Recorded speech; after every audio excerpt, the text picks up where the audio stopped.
Ya, Assalamualaikum warahmatullahi wabarakatuh.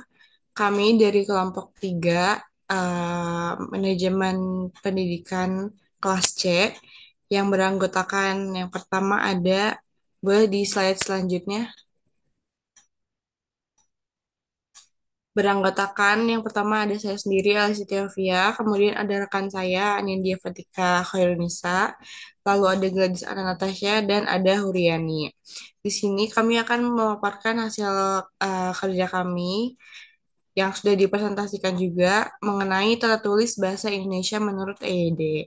Nah, tanpa berlama-lama, langsung saja kita masuk ke inti materinya.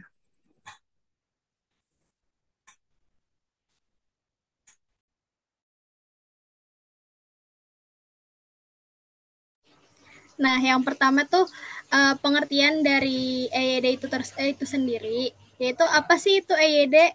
Boleh slide selanjutnya.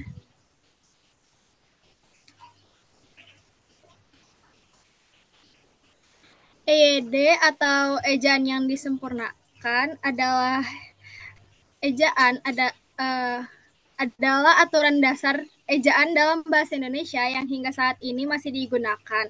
Dan dalam Kamus Besar Bahasa Indonesia atau KBBI, ejaan adalah kata cara menggambarkan bunyi-bunyi atau kata, kalimat, dan sebagainya dalam bentuk tulisan, huruf-huruf, serta penggunaan tanda baca.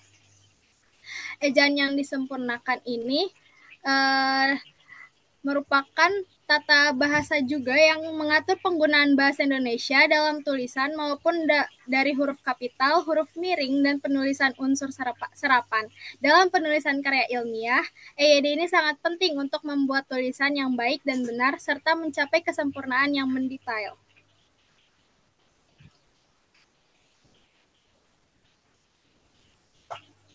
Selanjutnya ada fungsi dari EYD dalam manajemen perkantoran. Yang pertama, sebagai pembukuan dalam membuat tata bahasa agar semakin baku.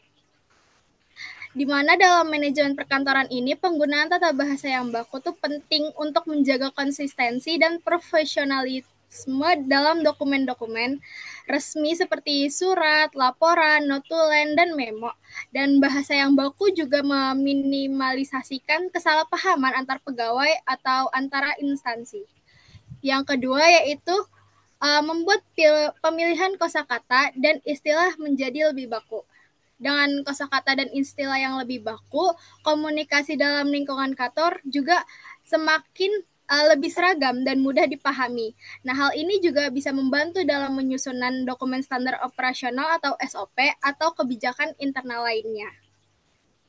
Yang ketiga, sebagai penyaring unsur bahasa asing ke bahasa Indonesia, sehingga dalam penulisannya tidak menghilangkan makna aslinya. Di mana dalam era globalisasi ini, banyak istilah-istilah asing yang masuk ke dalam dunia perkantoran. Nah, fungsi ini tuh sangat penting untuk menyaring dan mengadaptasi istilah asing ke dalam bahasa Indonesia tanpa mengubah makna aslinya, sehingga bisa tetap dapat dipahami oleh seluruh karyawan dan juga tanpa mengurangi kejelasan isi dari pesan tersebut. Dan fungsi yang terakhir yaitu penggunaan ejaan dapat membantu mencerna informasi dengan lebih cepat dan mudah karena penulisan bahasa yang lebih teratur. Nah, ejaan ini juga ejaan yang benar itu dapat membuat dokumen lebih mudah dibaca dan dipahami, yang tentunya dapat cepat proses kerja dan pengambilan keputusan. Ini juga membantu untuk mengurangi kemungkinan salah tafsir dalam instruksi atau informasi yang tertulis. Boleh slide selanjutnya.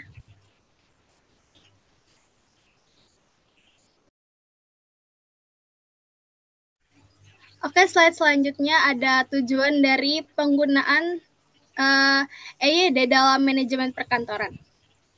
Yang pertama yaitu menghasilkan dokumen yang berkualitas, di mana tujuan utama ini itu menciptakan dokumen-dokumen seperti laporan, surat, memo, dan proposal yang memiliki kualitas bahasa yang baik dan benar. Yang kedua yaitu memastikan komunikasi yang jelas, di mana tata bahasa dan EYD ini tuh memastikan bahwa pesan yang ingin kita sampaikan dalam bentuk dokumen dapat dipahami dengan jelas oleh oleh penerima sehingga menghindari kesalahpahaman interpretasi. Terus yang ketiga yaitu meningkatkan efisiensi kerja. Dengan bahasa yang mudah dipahami, karyawan tuh dapat bekerja lebih efisien karena tidak perlu menghabiskan waktu untuk menafsirkan pesan yang ambigu atau tidak jelas. Dan yang keempat yaitu menjaga kredibilitas perusahaan, yang dimana penggunaan bahasa yang baku dan profesional ini menunjukkan bahwa perusahaan memiliki perhatian terhadap kualitas komunikasi dan dapat juga untuk meningkatkan citra positif perusahaan di mata publik. Dan tujuan yang terakhir yaitu memenuhi standar of profesionalisme, di mana tata bahasa dan EYD ini tuh dapat membantu memastikan bahwa semua dokumen perkantoran memenuhi standar profesionalisme dan persyaratan yang berlaku di industri ataupun di organisasi.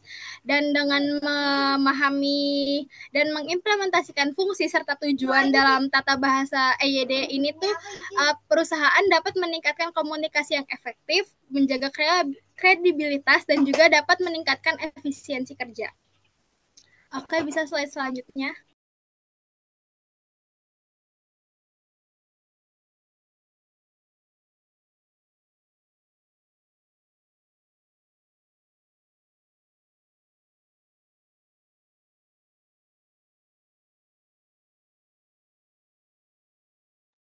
Nah, selanjutnya kita masuk ke jenis-jenis tanda baca dalam bahasa Indonesia. Nah, pernah nggak sih kalian ketika ngerjain tugas, nulis laporan, atau bikin surat resmi, kalian tuh ngerasa ada kalimat yang susah dibaca, atau ketika orang lain baca itu, orang lain tuh bingung gitu pas baca. Nah, bisa jadi masalahnya itu ada di tanda baca yang kurang tepat. Nah, jadi hari ini aku mau bahas berbagai elemen dalam komunikasi tertulis yang tentunya punya efek sangat besar untuk kejelasan tulisan kita. Yang pertama ini ada tanda titik. Nah, jadi tanda titik ini kalau dalam dunia kepenulisan, terutama dalam menangani surat resmi di kantor, titik ini menentukan kapan satu informasi selesai dan kapan kalimat baru itu dimulai. Nah, kalau dalam konteks manajemen perkantoran, kita akan sering menemukan titik ini saat membuat dokumen resmi, laporan, atau bahkan notulen rapat. Nah, jadi eh, tanda titik ini biasanya dipakai untuk menutup kalimat biasa atau kalimat yang bukan kalimat pertanyaan atau kalimat seruan. Terus juga dipakai untuk singkatan nama orang, jabatan, singkatan umum, penulisan jam, menit, detik, atau pemisahan ribuan kalau di dalam mata uang. Terus juga biasanya dipakai untuk nama lembaga resmi, atau bisa juga dipakai untuk pembuatan kerangka laporan dan fungsi-fungsi lainnya. Nah, kemudian yang kedua ini ada tanda koma. Nah, jadi tanda koma ini membantu kita untuk berhenti sejenak gitu saat membaca. Jadi kalau ada kalimat, jadi kalimat yang kita baca tuh nggak terdengar numpuk atau bikin bingung. Nah, kalau dalam penulisan formal seperti laporan, surat resmi, atau email penting, koma ini berperan besar dalam membuat tulisan kita tuh jadi lebih rapi, terstruktur, dan eh, apa yang penulis mau sampaikan itu bisa tersampaikan dengan baik gitu kepada pembacanya. Nah, terus selanjutnya ini ada titik koma. Nah, titik koma ini biasanya dipakai untuk pengganti kata hubung dan, tetapi, dan lain-lainnya. Kemudian bisa juga dipakai untuk mengakhiri perincian atau memisahkan kelompok perincian untuk lebih kompleks lagi. Kemudian yang kedua itu ada titik dua. Nah, jadi titik dua ini digunakan untuk memperkenalkan sesuatu yang akan dijelaskan, dirinci, atau ditampilkan. Nah, jadi titik dua ini dipakai setelah kalimat lengkap sebelum daftar atau deskripsi, atau bisa juga setelah kata yang menunjukkan deskripsi, atau biasanya juga sering kita temukan di dalam naskah drama. Kemudian ada tanda hubung. Nah, jadi kalau tanda hubung ini fungsinya adalah untuk menghubungkan baik antar satu kata atau kata yang diulang atau gabungan kata. Nah, jadi titik besar, maaf.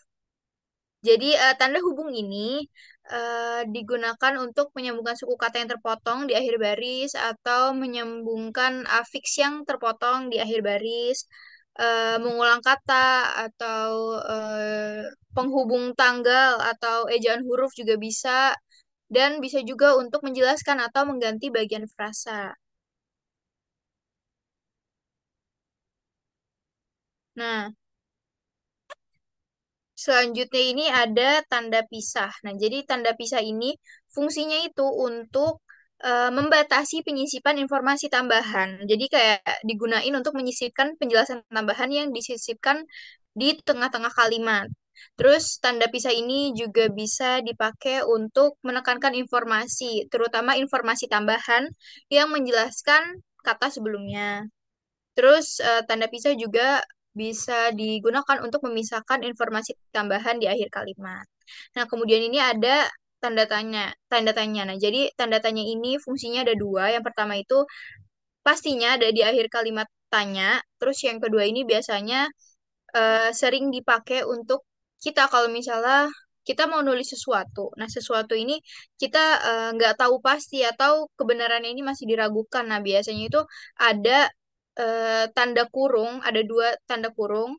Nah, di dalamnya itu ada tanda tanya. Nah, itu untuk memberitahu pembaca kalau tulisan yang kita tuliskan itu masih belum pasti atau masih diragukan.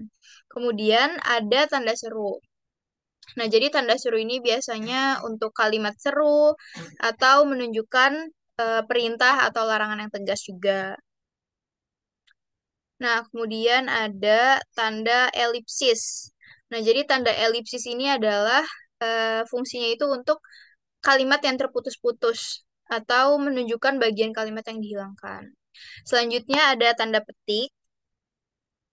Nah, jadi tanda petik ini digunakan untuk mengapit kutipan langsung, atau bisa juga untuk mengapit judul karangan, puisi, atau bab buku dalam kalimat, atau bisa juga digunakan untuk mengapit istilah atau kata ilmiah yang memiliki makna khusus. Nah, selanjutnya ada tanda petik tunggal. Nah, jadi tanda petik tunggal ini hampir mirip-mirip, tapi bedanya tanda petik tunggal tunggal ini biasanya digunakan untuk mengutip di dalam kutipan gitu. Jadi udah ada kutipan nih pakai tanda petik. Nah, nanti ketika kalian mau mengutip lagi itu pakai tanda petik yang tunggal gitu. Terus ada juga untuk mengapit makna atau pengertian suatu kata.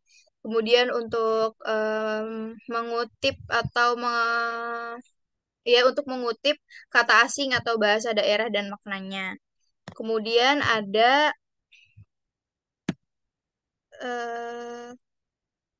ada tanda kurung siku. Nah, jadi tanda kurung siku ini fungsinya untuk mengoreksi atau menambahkan kutipan asli. Terus kalau misalnya ada tanda kurung, terus kalian mau naruh tanda kurung lagi, nah itu biasanya pakainya tanda kurung siku. Nah, selanjutnya itu ada tanda garis miring. Garis miring ini biasanya digunain untuk format penomoran alamat atau bisa juga kita sering temuin di tahun ajaran. Atau yang lebih sering digunakan kita dalam sehari-hari, tanda garis miring ini biasanya dipakai untuk pengganti kata atau bisa juga pengganti kata tiap. Selanjutnya itu ada tanda kurung. Tanda kurung ini untuk menjelaskan singkatan atau istilah, terus bisa juga untuk memberikan penjelasan di luar dari inti kalimat, terus juga bisa menjelaskan sesuatu yang dapat dihilangkan. Nah, tanda kurung ini juga bisa berfungsi untuk perincian huruf atau angka. Kemudian tanda baca yang terakhir itu ada tanda penyingkat atau apostrof. Jadi biasanya tanda apostrof ini digunain untuk singkatan yang informal. Atau biasanya dia tuh mirip tanda petik tunggal. Tapi bedanya kalau apostrof ini letaknya itu ada di awal atau di tengah kata yang dipotong.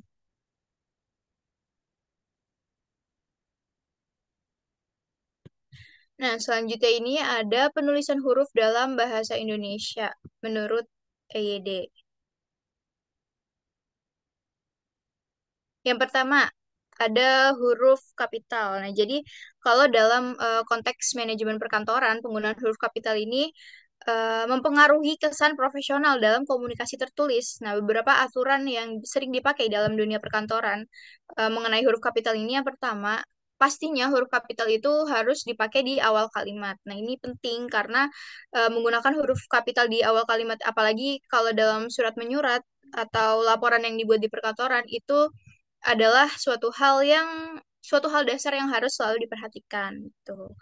Kemudian yang kedua itu ada huruf kapital untuk nama, pangkat, gelar atau sapaan. Nah, jadi kenapa nama jabatan pangkat itu yang diikuti sama nama orang itu harus huruf kapital? Nah, karena itu untuk menunjukkan rasa hormat dan formalitas yang tinggi. Seperti itu.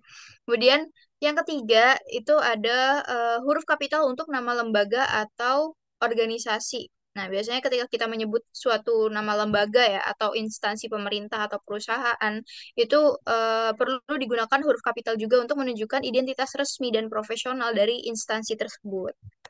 Nah, kemudian yang terakhir itu huruf kapital untuk nama dokumen resmi. Nah, jadi kalau dokumen resmi seperti surat laporan atau proposal itu sebaiknya menggunakan huruf kapital di judul atau bagian penting lainnya untuk menunjukkan keseriusan dan formalitas. Oke, next ada huruf miring. Nah, jadi huruf miring ini biasanya digunakan untuk judul dan nama media. Jadi huruf miring ini biasanya ada di judul buku, film, album lagu, acara televisi, lakon, atau biasanya ada di media massa yang dikutip dalam suatu tulisan termasuk di dalam daftar pustaka. Nah, kemudian ada juga huruf miring ini digunakan untuk menegaskan atau mengkhususkan huruf bagian kata atau kelompok kata dalam kalimat. Nah, jadi huruf miring ini digunakan kalau misalnya kita mau menegaskan atau mengkhususkan kata-kata tertentu dalam suatu kalimat. Kemudian yang ketiga itu huruf miring digunakan untuk menuliskan kata atau bahasa daerah atau asing. Nah, jadi kalau kita di tulisan kita ini ada bahasa daerah atau bahasa asing itu harus pakai kalimat miring atau huruf miring. Nah, yang terakhir ini ada penggunaan dari huruf tebal. Nah, jadi yang pertama huruf tebal itu digunakan untuk menegaskan bagian tulisan yang ditulis miring. Jadi kalau kalian udah ditulis miring dan kalian masih mau menegaskan kalimat tersebut, jadi bisa ditebelin hurufnya. Jadi huruf tebal ini digunakan untuk menegaskan bagian tulisan yang sebelumnya udah ditulis dengan huruf miring. Nah, kemudian yang kedua itu ada huruf tebal digunakan untuk menegaskan bagian karangan atau bab atau subbab. Nah, biasa kalau kita bikin laporan atau kita bikin kalau tugas-tugas kita nih makalah kan itu biasanya subbabnya itu atau nama babnya bab satu, bab 2, bab 3 itu kan tebal kan. Nah, jadi itu fungsi dari huruf tebal. Oke, untuk materi selanjutnya bisa dilanjut.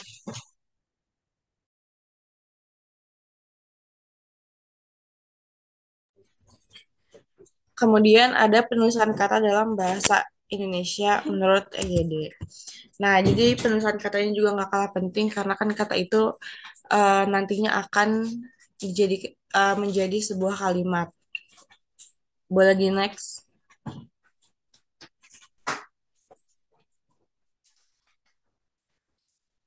Oke, jadi sebelumnya kata itu ada banyak jenisnya. Yang pertama adalah kata dasar. Nah, kata dasar ini adalah kata asli yang belum mengalami perubahan bentuk. Contohnya tuh ada kayak kantor, rusak, kasur, terus juga ramai, sangat, dan sebagainya itu adalah contoh dari kata dasar. Dan kata dasar ini ditulis sebagai satu kesatuan. Misalnya, ibu percaya bahwa engkau tahu gitu. Nah, itu kan belum ada tambahan imbuhan atau gabungan kata. Dan itu masih berupa kata dasar. But next.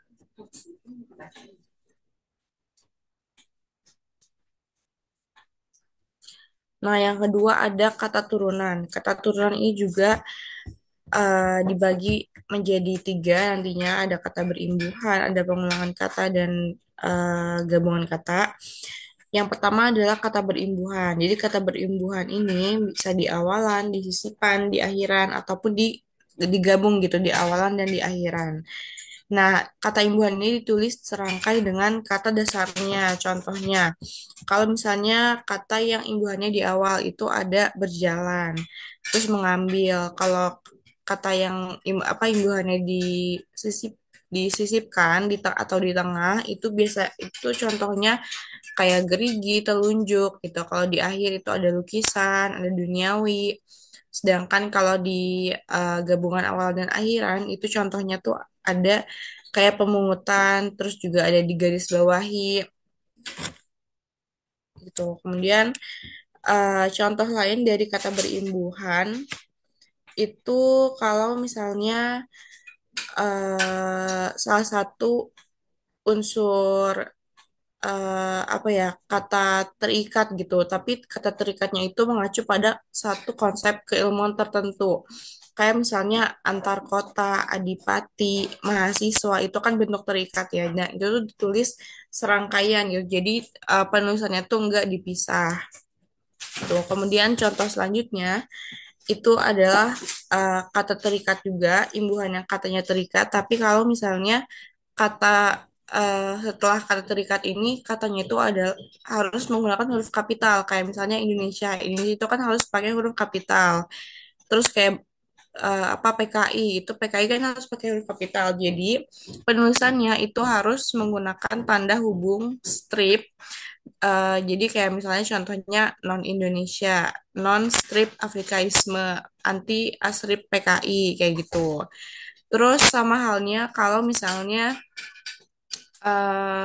kata terikat apa yang mengikuti kata terikatnya itu harus menggunakan huruf miring kayak mainstream itu kan bahasa bukan itu kan bahasa asing terus kayak misalnya Aufklärung, Reshuffle itu juga harus pakai kata miring maka tulisannya itu ada tanda hubungnya anti mainstream pra Aufklärung kayak gitu terus contoh yang ketiga yang selanjutnya itu kalau misalnya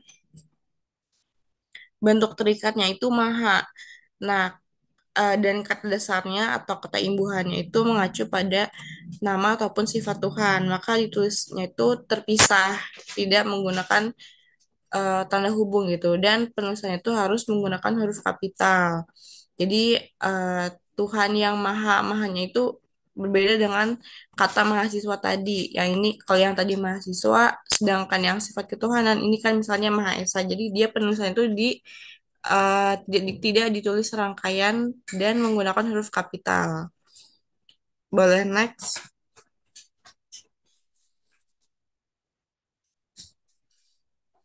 Kemudian kata turunan yang selanjutnya itu adalah bentuk ulang.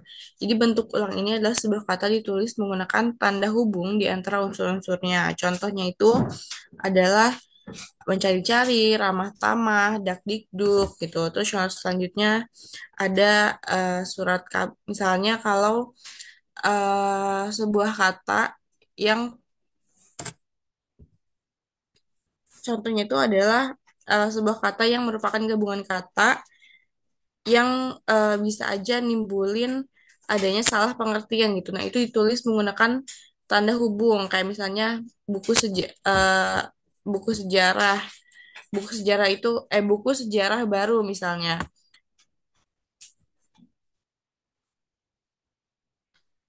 Di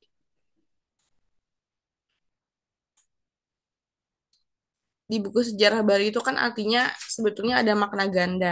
Kalau misalnya ada orang yang mengartikan buku strip sejarah baru, itu artinya adalah buku sejarah yang baru gitu, bukan buku bekas gitu. Terus ada juga yang mengartikan buku sejarah strip baru, artinya itu buku buku tentang sejarah yang baru, kayak gitu. Boleh teman-teman boleh dilihat. Ini ada beberapa contoh lainnya. Kalau di gabungan kata itu ada kata yang eh, apa ya, kata yang tidak ditulis serangkaian tapi memiliki satu makna kayak orang tua, cenderamata, meja hijau gitu. Terus di gabungan kata lainnya itu ada kalau misalnya sebuah kata itu berimbuhan tapi berimbuhannya tuh ada di awal dan di akhir katanya. Nah, kalau gabungan katanya seperti itu maka ditulis serangkaian. Contohnya menggaris bawahi itu kan ada meng dan ada i. Jadi penulisannya itu digabung gitu. Berbeda dengan garis bawahi. Kalau garis bawahi itu kan yang dapat imbuhan itu kan cuma di akhir doang. Maka penulisan katanya atau gabungan katanya itu ditulis tidak serangkaian.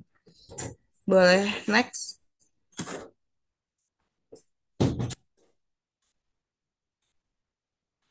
Kemudian ada penulisan kata depan. Nah, kata depan ini kata seperti di, ke, dari, dengan, kepada, daripada itu berfungsi untuk menyatakan tempat, arah, dan juga asal. Kata depan ini juga dibagi menjadi dua, ada kata depan tunggal dan ada kata depan majemuk.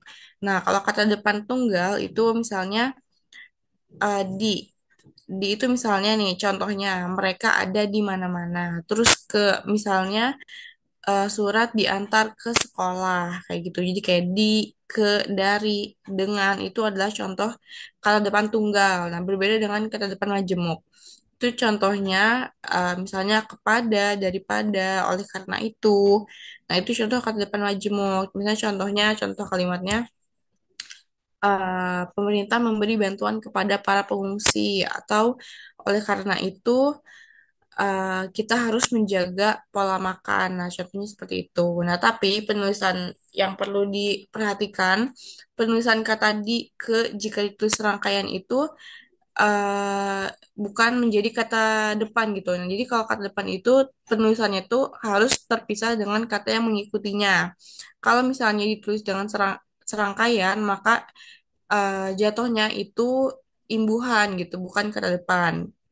Kayak contohnya pimpinan mengadakan meeting di gedung B karena ini ada di sini adalah kata depan, jadi dipisah dan ini tuh menunjukkan suatu tempat gitu. Berbeda dengan ruang meeting sudah disiapkan. Kalau disiapkan itu kan sebuah kata kerja. Terus dia penulisannya itu serangkai dengan kata yang mengikutinya, siapkan. Jadi disiapkan itu serangkaian. Boleh next?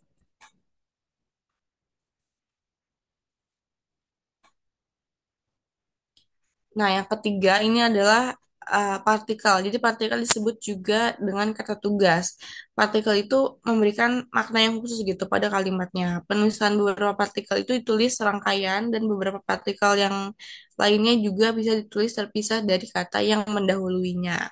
Misalnya kata partikelnya tuh lah, kah, tah itu kan ada di eh, akhir kata gitu. Jadi contohnya nih, bawalah bahan itu ke laboratorium. Nah, bawalah ini ditulis serangkaian dengan kata yang mendahuluinya. Jadi bawa, bawa dan lahnya itu ditulis serangkaian. Tuh, terus contoh lainnya, contoh lainnya itu adalah ketika partikelnya itu terpisah dengan kata yang mendahulunya. Itu ada kata pun. Misalnya, apapun yang terjadi, kita harus tetap bersama. Nah, kata pun ini ditulis tidak serangkaian dengan kata apanya gitu. Nah, terus ada juga bentuk pun yang merupakan bagian dari penghubung ditulis serangkai. Misalnya adapun. Nah, misalnya adapun obat penyakit rabies yang masih belum ditemukan. Terus contoh lainnya adalah kata bagaimanapun. Nah, bagaimanapun itu punnya ditulis serangkaian dengan kata yang eh, apa dengan kata yang mendahuluinya. Tuh, terus ada juga contoh yang lainnya. Kalau kata misalnya partikel itu bermakna per gitu, bermakna per atau bermakna demi, tiap gitu. Kayak contohnya mereka memasuki ruang rapat satu per satu, itu ditulis tidak serangkaian. Boleh selanjutnya?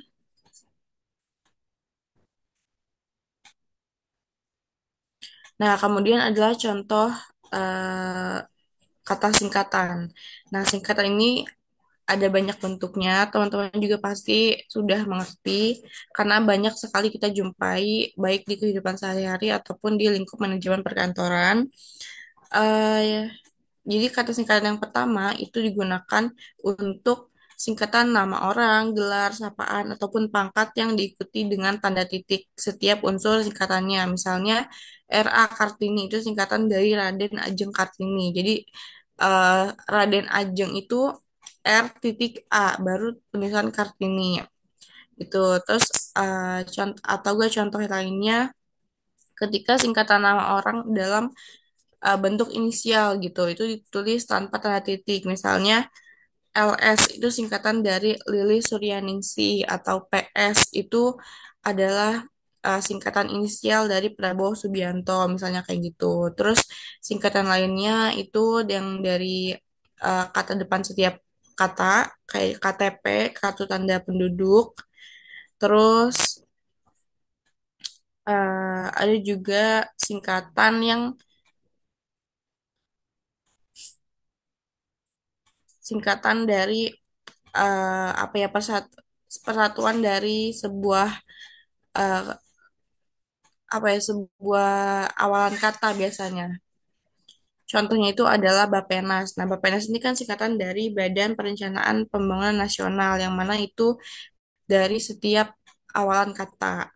Nah, terus juga ada pemilu, itu singkatan dari pemilihan umum, terus ada puskesmas, itu singkatan dari pusat kesehatan masyarakat, gitu. Kemudian ada juga singkatan untuk satuan kayak KM, KG, itu kilometer, kilogram, RP, rupiah, seperti itu. Boleh next?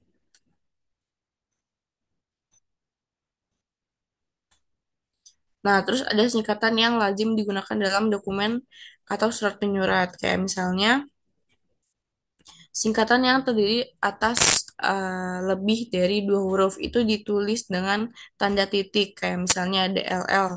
DLL itu bukan cuman DLL udah selesai tapi harus menggunakan kata titik. DLL itu kan singkatan dari dan lain-lain atau kayak TTD. TTD titik singkatan dari tertanda. Terus contoh lainnya kalau singkatan itu terdiri atas dua huruf dan diikuti dengan tanda titik pada setiap hurufnya. Misalnya, atas nama itu penulisannya adalah A titik N titik. Terus ada juga sampai dengan. Itu berarti singkatannya S titik D titik. Terus juga untuk nama jalan itu kayak gedung itu ditulisnya tuh jadi GD titik atau lantai jadi LT titik seperti itu. Boleh di slide selanjutnya.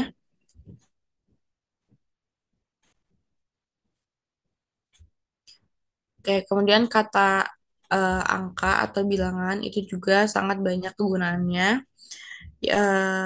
Angka atau bilangan ini digunakan untuk menyatakan sebuah nomor, bilangan, jumlah, dan lain-lain. Nah, terdiri dari angka Arab dan juga angka Romawi. Nah, kalau angka Arab itu yang paling umum kita jumpai, bisa dilihat di PowerPoint bagaimana penulisannya, dan ada juga angka Romawi. Terus contoh dari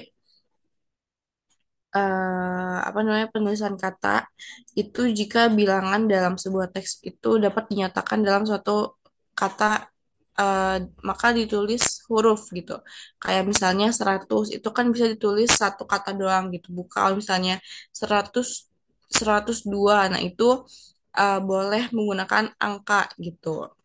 Terus contoh lainnya angka itu digunakan untuk satuan juga gitu atau untuk kejauhan kayak misalnya 0,5 meter gitu. Kemudian penulisan angka atau bilangan kayak yang lebih dari satu kata itu kalau ada di awal kalimat sebaiknya menggunakan kata sebanyak atau pokoknya ditulis dengan kata depan jangan langsung angkanya gitu. Kalau misalnya mau langsung apa ya lebih baik diubah kalimatnya misalnya sebanyak 5.000 orang diundang untuk menghadiri upacara di istana. Jadi nggak boleh kalau misalnya kita tulis 5.000 orang diundang untuk menghadiri upacara di istana. Kalau mau diubah itu boleh jadi upacara di istana mengundang 5.000 orang untuk hadir. Nah, itu salah satu contohnya.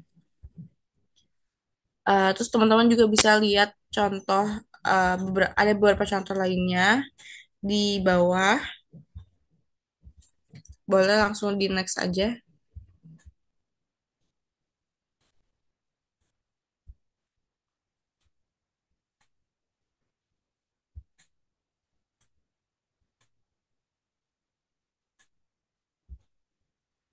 Terus juga ada beberapa contoh lagi. Kalau misalnya untuk perincian itu boleh menggunakan menggunakan angka gitu. Jadi nggak harus selalu menggunakan huruf. Kayak misalnya setiap orang menyebarkan atau mengedarkan rupiah rupiah tiruan sebagaimana dimaksud dalam pasal 23 ayat 2. Nah, terus itu kan ada penulisan rinciannya. Boleh di next.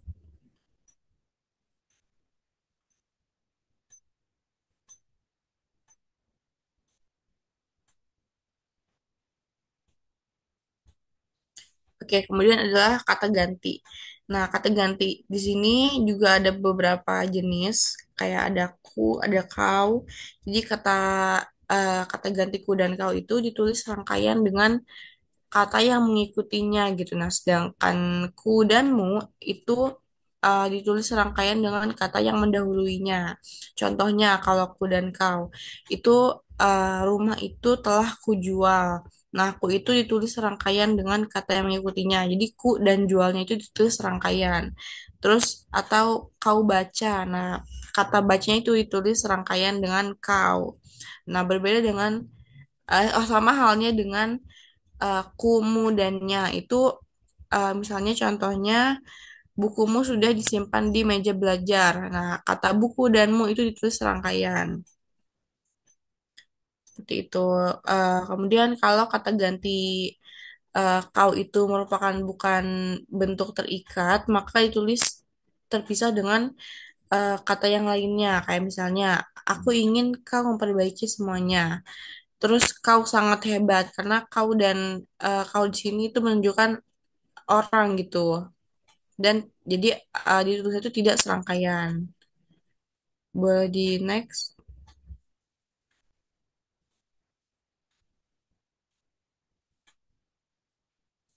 Oke, yang terakhir itu adalah kata sandang. Kata sandang di sini contohnya adalah si dan sang. Kata sandang juga bisa kita artikan sebagai kata sapaan. Kata sandang ini, kayak contohnya si dan sang itu ditulis terpisah dengan kata yang mengikutinya.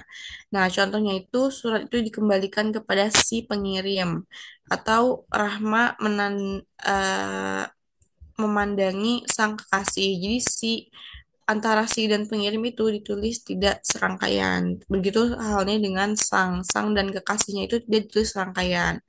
Nah, jika dia ditulis dengan huruf kapital, dengan huruf awal kapital, jika unsur nama Tuhan, kayak contohnya, kita serahkan semua kepada Sang Pencipta.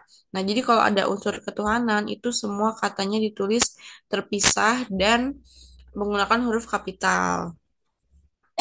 Boleh di next.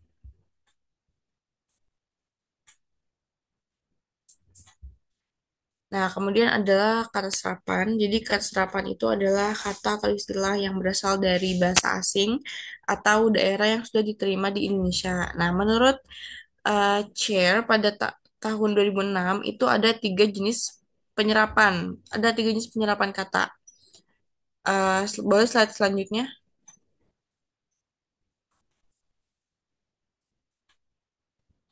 Nah, tiga jenis penyerapan kata. Yang pertama adalah kata-kata yang sudah sepenuhnya diserap ke dalam bahasa Indonesia. Nah, jadi kata-kata ini sudah lazim dieja secara Indonesia sehingga yang apa sudah tidak dirasa lagi kehadirannya sebagai kata serapan gitu ya. Misalnya kata sabar, sirsak, iklan, perlu, hadir kayak gitu. Kemudian yang kedua adalah kata-kata yang masih asing tapi masih sering digunain, sering dijumpain dalam konteks bahasa Indonesia. Nah, di sini tuh ejaannya tuh masih ejaan dan juga pengucapannya itu masih mengikuti cara asing. Kayak misalnya shuttlecock, knockout itu kan sering banget kita jumpai ya kalau di apa namanya di kehidupan sehari-hari ataupun di konteks manajemen perkantoran ini.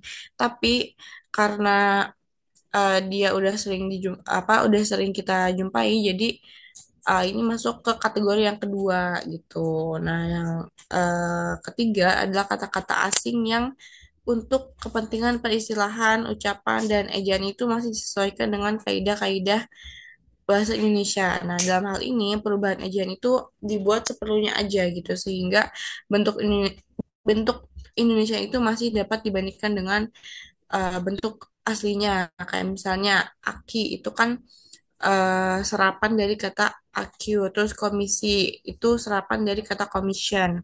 Seperti itu. Di next.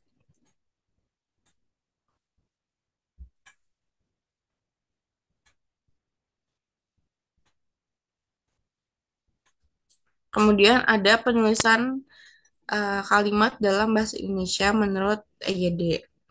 Nah, jadi penulisan kalimat dalam bahasa Indonesia ini tidak hanya memerlukan kemampuan menyusun kata secara runtuh, tapi juga harus mengikuti kaidah bahasa yang telah ditetapkan oleh EYD atau yang kini namanya itu adalah PUEB. Nah, kaidah-kaidah itu tuh mencakup penggunaan huruf kapital yang sudah dijelaskan oleh rekan saya, terus juga penggunaan tanda baca juga sudah dijelaskan. Terus ada struktur kalimat sempurna. Boleh di next.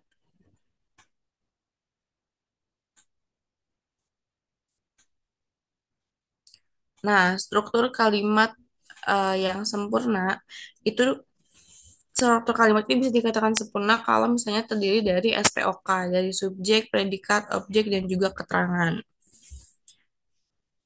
Nah, jadi subjek itu merupakan sebuah pelakunya gitu atau pokok pembicaraan dalam sebuah pembahasan. Sedangkan predikat itu adalah kata yang menjelaskan tindakan atau kondisi dari subjek. Kemudian ada juga objek. Objek itu adalah yang menerima tindakan dari subjek. Nah, sedangkan keterangan itu adalah pelengkap yang memberikan informasi gitu dari subjeknya. Nah, contohnya itu ada sekretaris kantor itu sebagai subjek, mencatat itu sebagai predikat, kemudian hasil rapat pagi ini itu sebagai objek dan di ruang arsip itu sebagai keterangan. Terus di bawahnya ada contoh-contoh lainnya yang teman-teman bisa lihat. Boleh ke slide sebelumnya.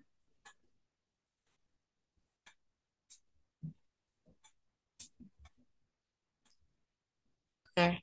Kemudian ada penulisan kata baku dan kata ejaan yang benar.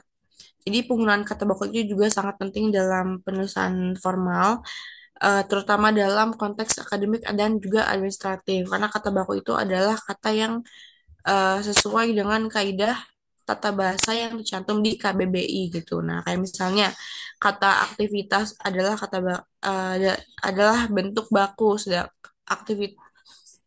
sedangkan aktivitas yang menggunakan huruf F itu adalah bentuk tidak baku. Nah, itu tuh harus ditulis dengan benar karena hal itu mencerminkan sebuah keprofesionalis keprofesionalan sebuah lembaga gitu. Terus selain itu ada juga konsistensi dan juga ketepatan gaya bahasa.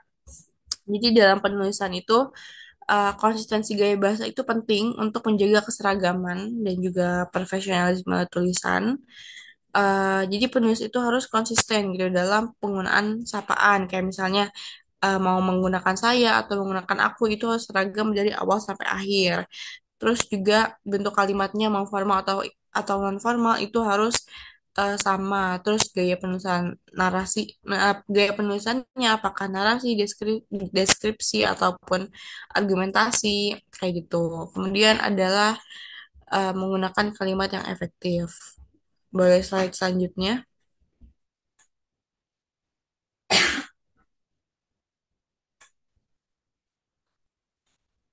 Nah, kalimat yang efektif itu adalah kalimat yang dapat menyampaikan pesan dengan jelas, singkat, padat, dan tidak bertele-tele dan juga tidak apa ya, tidak menimbulkan makna yang ganda. Nah, contohnya ini ada contoh yang benar dan yang salah gitu. Kalau teman-teman lihat di PowerPoint, kalau itu contoh yang salah itu misalnya para siswa-siswa diharapkan untuk bisa hadir datang ke sekolah lebih awal. Itu antara para siswa-siswa itu sudah terlihat tidak efektif karena kata para itu sudah menjelaskan kata majemuk gitu dan kata di sini juga dituliskan kata siswa-siswa yang menunjukkan siswanya itu majemuk gitu. Nah, bisa diambil salah satu aja. Jadi kayak misalnya para siswa itu udah cukup. Terus kata hadir hadir datang itu memiliki makna yang sama gitu. Jadi bisa diambil salah satunya aja. Jadi bisa disempurnakan dengan para siswa diharapkan hadir di sekolah lebih awal kayak gitu. Dan teman-teman juga bisa lihat contoh yang kedua di PowerPoint itu kurang lebih sama yang di garis bawah itu adalah kata yang tidak efektif. Boleh slide selanjutnya?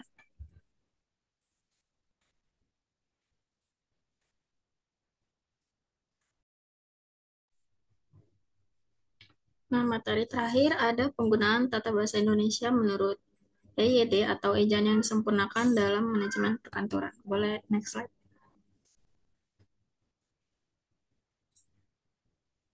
Dijelaskan kalau sebagai bahasa Indonesia, eh, sebagai negara Indonesia, bahasa Indonesia itu punya peran strategis dalam menciptakan komunikasi yang harmonis pada pekerjaan perkantoran. Kemudian dalam komunikasi tertulis maupun lisan, penggunaan bahasa yang efektif dan akurat meningkatkan kredibilitas dan profesionalisme. Melalui penggunaan bahasa yang sama, para anggota dapat menyampaikan ide, gagasan, dan informasi yang jelas yang akhirnya mengurangi kesalahpahaman atau miskomunikasi. Di komunikasi penting juga untuk memilih kata dan tata bahasa yang tepat agar mudah dipahami bersama-sama. Selain itu, kalau misalnya dalam penulisan surat, penggunaan tanda baca, huruf besar dan huruf kecil, serta format yang standar yang tadi sudah dijelaskan, contohnya seperti penggunaan huruf tebal, penggunaan huruf miring, huruf kapital, kemudian ada tanda baca titik, koma, tanda tanya, tanda seru, tanda petik satu atau apostrof, kemudian hmm, ada garis bawah juga. Itu juga dapat meningkatkan kualitas komunikasi dalam persuratan. Kemudian komunikasi itu juga tidak hanya sebagai alat komunikasi, tapi juga sebagai alat pemersatu di tengah keberagaman bangsa Indonesia. Karena kan yang kita tahu kalau Indonesia itu ragam akan bahasanya ya teman-teman. Jadi apa namanya penggunaan bahasa Indonesia yang baik itu diperlukan supaya komunikasi dapat terjalin dengan baik. Kemudian bahasa Indonesia itu tidak hanya berfungsi sebagai alat untuk berbagi informasi, tapi juga bisa untuk membangun relasi dan mencapai kesepahaman antar anggota. Penggunaan bahasa yang tepat dapat menjadi sangat penting di era globalisasi ini untuk memperkuat identitas bangsa. Kemudian, komunikasi juga merupakan bagian tak terpisahkan dari kehidupan sehari-hari, baik di lingkungan kerja, hubungan pribadi, komunitas, maupun dalam bidang pendidikan. Nah, kalau di dalam lingkup perkantoran, komunikasi diperlukan untuk berbagai gagasan, ide, harapan, dan informasi yang juga berperan untuk membentuk, menjaga, dan mengembangkan para anggotanya. Tapi kalau misalnya dalam komunikasi dalam perkantoran, perlu juga diperhatikan cara penggunaan bahasa antara atasan dengan bawahan, karena kan penggunaan bahasanya nggak mungkin disamaratakan. Kemudian, kalau saat ini tuh juga bahasa Indonesia sudah banyak tercampur dengan istilah-istilah asing atau bahasa lainnya itu bahasa gaul yang sudah marak digunakan atau banyak digunakan. Menurut saya sebetulnya tidak apa-apa juga kalau pakai bahasa asing, cuma hanya saja tidak semua orang bisa mengerti dengan bahasa asing yang kita gunakan. Jadi baiknya gunakan saja bahasa Indonesia yang baik dan benar. Kemudian bahasa Indonesia juga dianggap lebih familiar dan mudah dipahami oleh hampir semua orang. Oleh karena itu, penting bagi para profesional dalam manajemen perkantoran untuk memahami dan menerapkan tata bahasa menurut EYD atau Ejan yang disempurnakan untuk komunikasi sehari-hari. Boleh di next slide. Nah, kemudian juga disebutkan kalau peran bahasa Indonesia dalam komunikasi perkantoran yang pertama ada meningkatkan kredibilitas dan profesionalisme perusahaan dan mengurangi potensi kesalahpahaman. Kemudian komunikasi yang efektif dalam perkantoran, yaitu menggunakan kalimat yang jelas, singkat, dan efektif. Menggunakan kata yang tepat dan sesuai konteks, serta penggunaan tanda baca yang benar dan format yang standar. Kemudian ada manfaat komunikasi yang baik. Yang pertama yaitu memfasilitasi kerjasama antar tim, meningkatkan efisiensi dan produktivitas, dan membantu menyelesaikan konflik. Kemudian yang terakhir ada pentingnya tata bahasa Indonesia yang baik dan benar. Yang pertama, fungsinya yaitu meningkatkan kualitas komunikasi dan mencerminkan karakter dan profesionalisme seseorang. Boleh di next slide. Nah, ini ada yang terakhir, ada analisis kesalahan EYD dalam penulisan surat. Apa namanya? Pada bagian yang atas itu ada memberi surat tugas kepada titik dua. Seharusnya sebelum setelah kepada itu setelah di antara kepada dan titik dua itu tidak perlu spasi. Jadi kepada titik dua langsung. Kemudian ada juga alamat yang seharusnya ditulis lengkap tanpa singkatan. Itu kan ada JL. JL titik seharusnya tulis jalan. NO atau nomor seharusnya jangan disingkat jadi NO, tulis saja nomor. Terus kemudian ada YTH. YTH itu seharusnya pakai tanda titik bukan titik dua. Kemudian ada UP. UP itu ada singkatannya. Seharusnya tidak disingkat dan apa namanya, dalam penyampaian surat tidak boleh disingkat untuk yang UP. Terus kemudian di tempat penulisan di dan tempat itu tidak perlu menggunakan huruf kapital. Kemudian yang sebelah atas tadi juga ada nama, tempat tanggal lahir, jabatan, unit kerja, dan alamat. Itu seharusnya tidak ditulis dengan huruf kapital. Boleh di next slide. Nah, kemudian yang terakhir itu ada nomor 1 sampai 8 ya teman-teman. Bisa dilihat. Kalau misalnya yang setelah nomor 1, PIP tahun 2023, seharusnya diakhiri dengan koma. Sama nomor 2 juga tahun 2022, koma. Nomor 3 juga kartu keluarga, koma. Sampai terakhir nomor 8,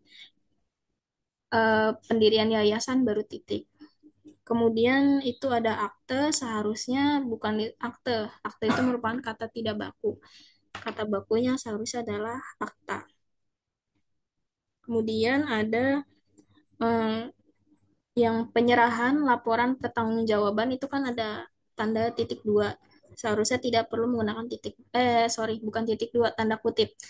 Seharusnya tidak menggunakan tanda kutip karena tanda kutip itu pada fungsinya adalah untuk menyatakan istilah asing atau istilah-istilah khusus yang mempunyai arti lain. Kemudian yang akan dilaksanakan pada titik dua seharusnya pada di antara pada dan titik dua juga sama kayak yang tadi di slide sebelumnya, tidak perlu menggunakan spasi. Kemudian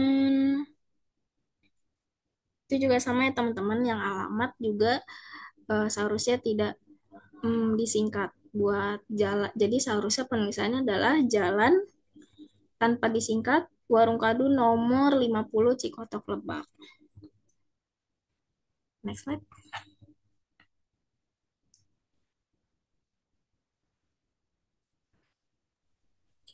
Oke, kemudian ada kesimpulan dari materi yang sudah kita sampaikan.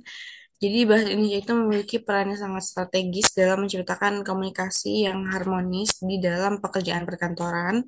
Penggunaan tata bahasa yang efektif dan akurat itu dapat meningkatkan kredibilitas dan profesionalisme perusahaan, serta memfasilitasi kerjasama antar tim dan peningkatan efisiensi produktivitas. Nah, dengan memahami dan menerapkan tata bahasa Indonesia yang baik dan benar, kita dapat meningkatkan kualitas komunikasi dan juga profesionalisme perusahaan. Nah, oleh karena itu penting bagi para profesional dalam manajemen perkantoran untuk memahami dan juga menerapkan tata bahasa Indonesia yang baik dan benar dalam komunikasi sehari-hari. Nah, kesimpulan tersebut menutup presentasi kita pada hari ini. Sekiranya cukup sekian yang dapat kami sampaikan. Semoga materinya dapat bermanfaat dan mudah dimengerti. Mohon maaf bila masih banyak kekurangan. Sekian dan terima kasih. Wassalamualaikum warahmatullahi wabarakatuh.